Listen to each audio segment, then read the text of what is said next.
Hello বন্ধুরা, আরিজার কিচেনে সবাইকে স্বাগত।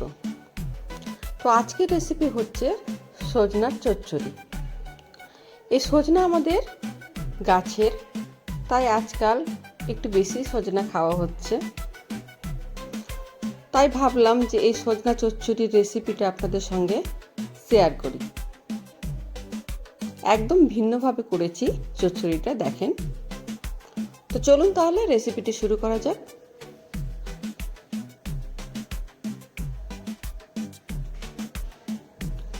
প্রথমে আমি কড়াইয়ে তেল গরম করে নিয়েছি।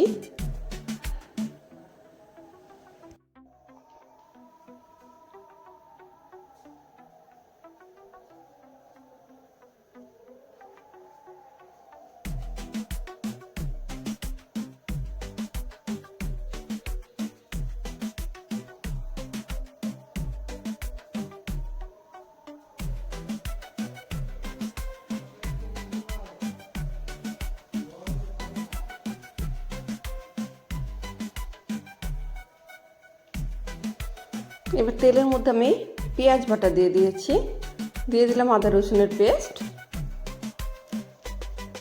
দিয়ে দিলাম লবণ,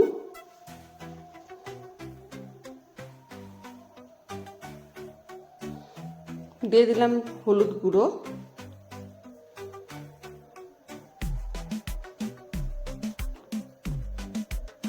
এবং দিয়ে দিলাম সবার শেষে লঙ্কা গুঁড়ো। এবার আমি মশলাটা একটু ভেজে নেব।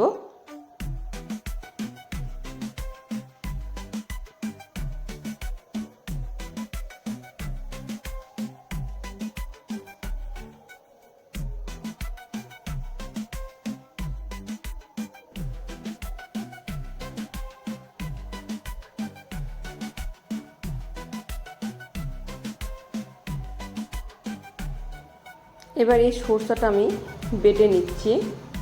সরষাটা আমি মশলার সঙ্গে ভেজে নেব না, নাহলে তেতো ভাব চলে আসবে, তাই আমি সরষা বাটা পরে দেব।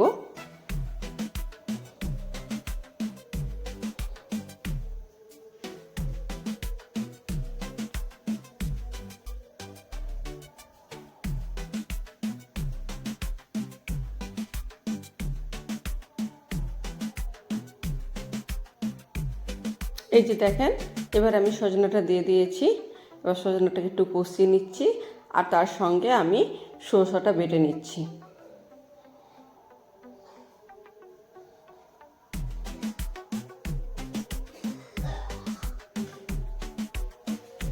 এবার এখানে দেখেন আমার সরষা বাটা হয়ে গেছে। সরষা বেটে কখনোই সরাসরি সরষা বাটা তরকারিতে ব্যবহার করবেন না। এইভাবে সরষাটাকে ছেঁকে নেবেন, তাহলে সরষার যে খোসাগুলো থাকে সেগুলো সরষা বাটা থেকে আলাদা হয়ে যাবে। এই যে দেখেন কতগুলো সরষার খোসা।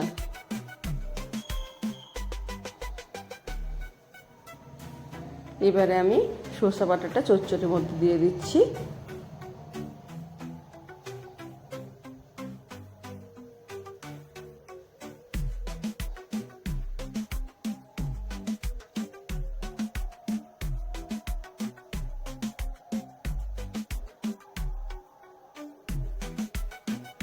এদিকে টমেটো পেস্ট করেছিলাম, এবার সবার শেষে টমেটো পেস্টটা দিয়ে দিলাম।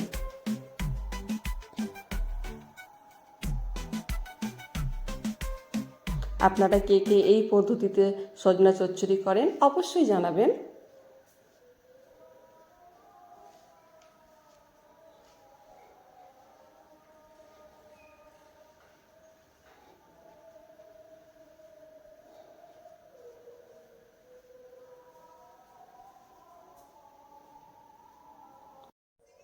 তো ধন্যবাদ বন্ধুরা আমার ভিডিওটি দেখার জন্য।